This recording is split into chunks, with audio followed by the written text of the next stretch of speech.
Hello friend, good morning, नमस्ते. तर आज आहे महाशिवरात्र आणि महाशिवरात्रीची पूजा ही मी रात्रीच ठरवलेलं की सकाळी उठून आपण छान असं महादेवाच्या मंदिरात जाऊया आणि तेथे पूजा वगैरे करूया. पण ते तर काही शक्य झालेलं नाही, कारण आज होती सुट्टी आणि सुट्टी असल्यामुळे कृष्णा देखील उशिरा उठला आणि त्याच्यामुळे मला देखील उठण्यास उशीर होऊन गेलेला. त्यामुळे जरी काही असलं तरी ठीक आहे, आता आपण घरामध्ये असलेल्या पिंडीला देखील पूजा करू शकतो. त्याच्यामुळे ना मी छान अशी देव वगैरे धुवून घेतलेले आणि त्यानंतर ना पिंडीची छान अशी जलाभिषेक करूया असं मी ठरवलेलं. त्यासाठी मी पंचामृत वगैरे घेतलेलं आणि दूध आणि पाणी. आता चला मग करूया छान असं घरच्या घरी देवाची पूजा. फुलं तर वगैरे तर आणायला काही जमलेलं नाही, कारण अजून दुकानं वगैरे तर उघडलेली नाही आहेत आणि बाबा जेव्हा जाणार तेव्हा ते फुलं घेऊन येणार. त्यामुळे मी असं छान आहे ना दूध आणि पाणी मिक्स करून घेतलं. त्यानंतर मीठ, मध, त्याच्यानंतर कुंकू वगैरे, हळद अशी सर्व आहे ना शंकराच्या पिंडीवर छान असा अभिषेक करून घेतलेला. आज महाशिवरात्र, तर घरामध्ये कामे देखील भरपूर होती, कारण काहींना होता उपवास आणि काहींना होतं साधं जेवण बनवायचं. तर उपवासावाल्यांचं तर ठीक होतं, कारण माझाही उपवास होता आणि बाबा आणि यांच्यासाठी मला काहीतरी जेवण देखील बनवायचं होतं. तर तो देखील आईला मी विचार करायला सांगितलेला. म्हटलं मला लवकरच सांगा, जेणेकरून आपल्याला मंदिरात जाता येईल. सकाळी तर उठायला उशीर झाल्यामुळे ते तर काही पॉसिबल झालं नाही. तर अशी छान आहे ना दुधाने देखील महादेवाच्या पिंडीवर आहे ना मी छान अभिषेक करून घेतलेला. आता आज होतं महाशिवरात्र, म्हणून मी घातलेला व्हाईट कलरचा तो फ्रॉक. पण आहे ना मला तो किती वेळ व्हाईट राहील हा तर एक चिंताच होती. त्याच्यामुळे मी त्यावर आहे ना ते घालून घेतलेलं ॲप्रन आणि आता मी करत आहे स्वयंपाक. तर स्वयंपाकामध्ये ना पहिलं मी व्हेजवाल्यांची ना छान अशी उसळ आणि बाबांसाठी बटाट्याची भाजी वगैरे बनवून घेतलेली, कारण बाबांनी ते सांगितलेलं. आणि यांच्यासाठी ज्वारीची भाकर आणि बाबांसाठी पोळ्या वगैरे मी करून घेतलेल्या. आता होतं उपवासवाल्यांची करायची तयारी.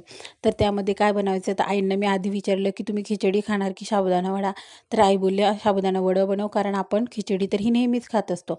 मग अशा प्रकारे हिरवी मिरची आणि शेंगदाणा मी छान असं मिक्सरमध्ये बारीक करून घेतलेलं आणि त्यामध्ये पाणी टाकलेलं, कारण साबुदाणा वडा हा बऱ्याच वेळ आहे ना ड्राय असतो आणि तो नुसता खाल्ला जात नाही. त्याच्यामुळे त्याच्यासोबत चटणी देखील हवी.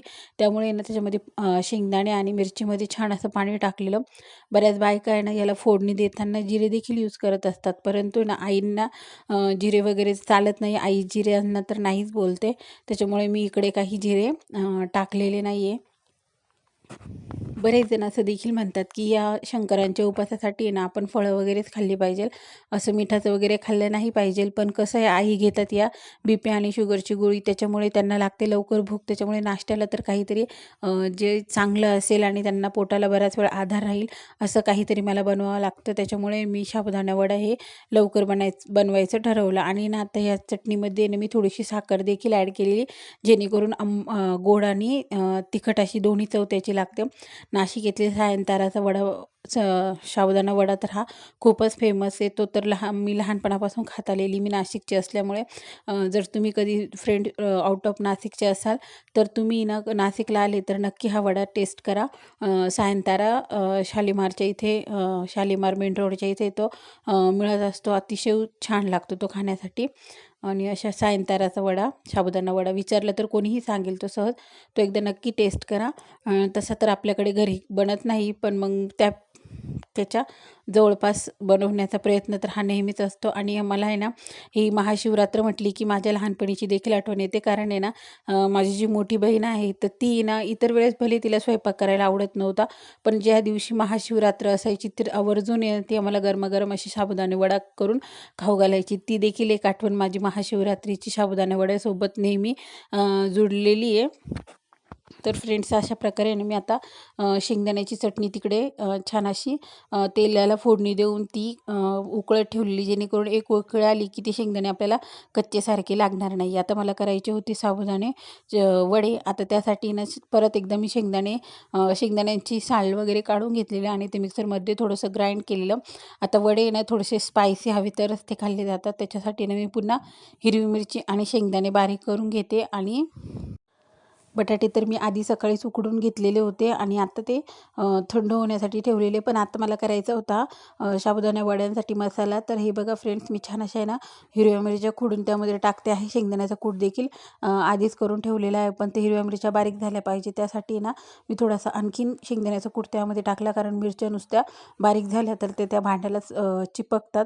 त्याच्यामुळे मी छान असं बारीक करून घेते आणि नंतर आहे ना वड्यांचं मिक्सचर देखील तयार करून घेते. साबुदाणा तर सकाळीच आईंनी भिजवलेला होता, त्यामुळे त्याचा काही प्रॉब्लेम नव्हता. तो छान असा मुरलेला देखील होता. आता मला स्वयंपाक तर बाकीचा झालेला, कारण उसळ आणि बटाट्याची चटणी असं सगळा स्वयंपाक मी करून टाकलेला.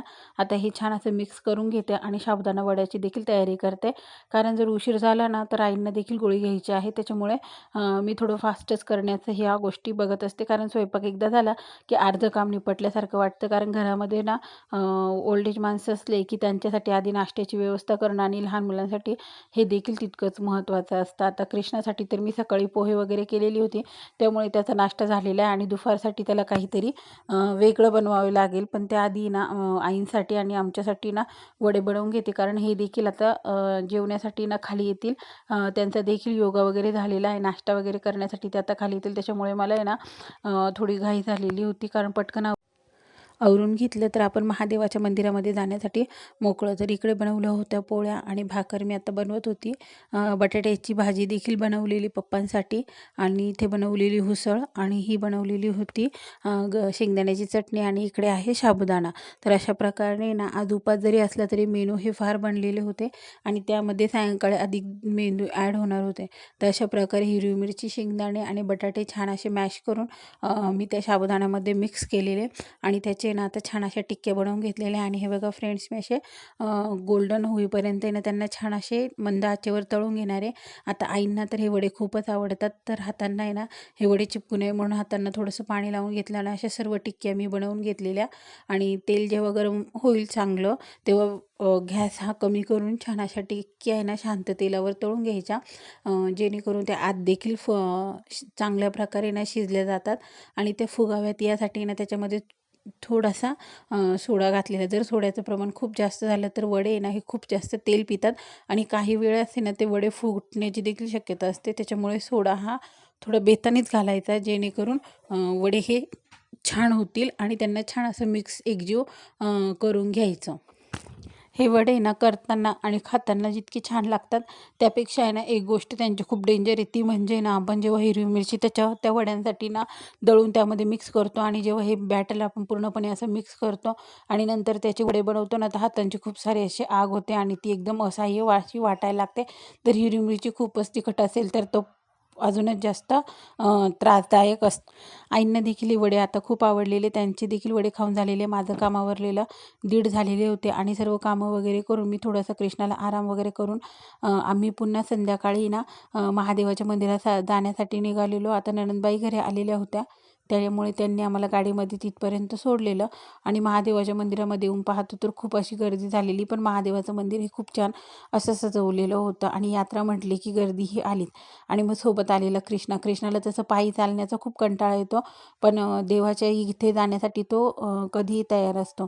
आता तो देखील आहे ना थोडी रडारड करेल असं मला वाटायला लागलं होतं, पण नाही, त्याने छान असे डोळे बंद करून ओम नमः शिवाय जप केलेला, आणि ते बघून मला खूप छान वाटलं. चला, ही गोष्ट तरी कृष्णामध्ये खूप छान आहे की त्याला देवाचं करायला आवडतं म्हणून. आणि आईंना देखील आम्ही सोबत आणलेलं. आता तिथे खूप सारे फिरून नंतर आम्ही गेलेलो घरी, आणि घरी जाताना घेतलेली सोबत मेथीची भाजी, राजगिऱ्याचे लाडू, रताळी आणि खजूर. आता सायंकाळच्या स्वयंपाकाची देखील तयारी करायची होती मला, पण येता येता ना रस्त्यामध्ये पुन्हा ज्यूसचा गाडा दिसला, आणि कृष्णाला ज्यूस प्यायण्याची इच्छा झाली. म्हटलं ठीक आहे, चला आपण आता ज्यूस पिऊन घेऊया, कारण त्याने घेतलेला होता लिमका, परंतु तरी देखील त्याला मोसंबीचा ज्यूस हा खूप आवडतो, त्यामुळे त्याने मोसंबीचा ज्यूस देखील पिलेला. आणि घरी येता येता त्याला बरीच अशी खाऊ वगैरे घेतलेला आम्ही. आणि आत्ता सायंकाळच्या स्वयंपाकाची तयारी मला करायचीच होती, तर रताळी देखील त्यावर भाजायला टाकते म्हटलं, आणि पुढच्या कामाला लागते. आता थोडा वेळ निवांत बसली, 1-2 खजूर खाल्लेली, कारण खजूर ही हेल्थसाठी कधी चांगली असते, आणि ती खजूर थोडी भिजलेली होती, त्याच्यामुळे ती लागली देखील टेस्टी. तर असा होता आजचा दिवस. माझा दिवस आवडला असेल तर